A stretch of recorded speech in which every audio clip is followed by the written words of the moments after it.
Hola, hoy haré un tutorial de cómo enviar un email. Hay que ir al correo electrónico que tengas creado, si es Hotmail a Hotmail, si es Gmail a Hotmail, en mi caso es Gmail.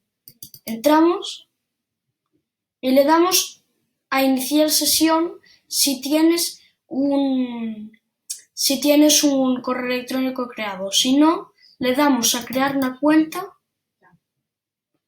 y ponemos nombre, apellidos, nombre de usuario, contraseña, confirmación y le damos a siguiente y ya saldría todo. Pero yo ya tengo una cuenta creada, así que vamos a ir atrás. Yo ya la tengo creada, así que vamos a darle a iniciar sesión.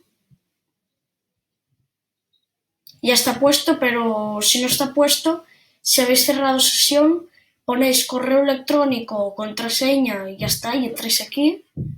Entonces, vamos aquí a redactar.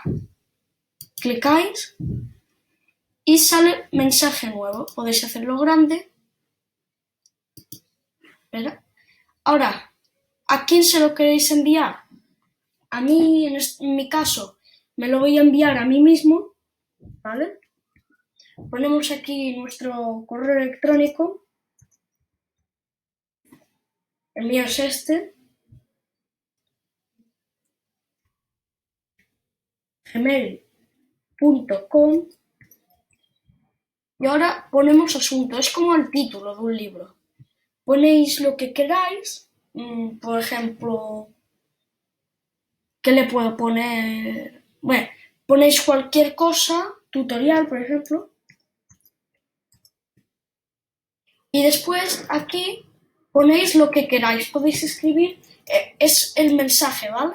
Escribís el mensaje, y aquí escribís, hola, esto es un tutorial. Por ejemplo, y aquí tenéis opciones.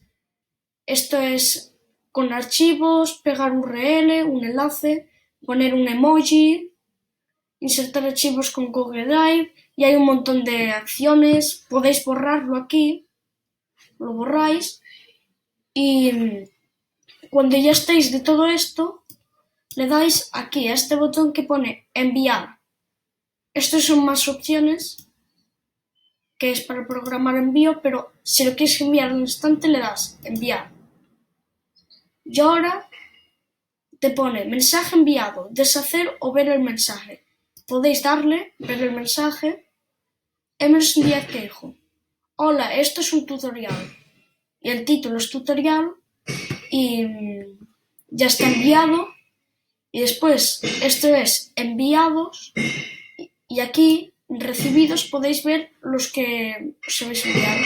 Como veis, aquí es el que me he enviado a mí mismo, tutorial. Hola, esto es un tutorial. Y ya está. Así es como se envía un mensaje. Adiós.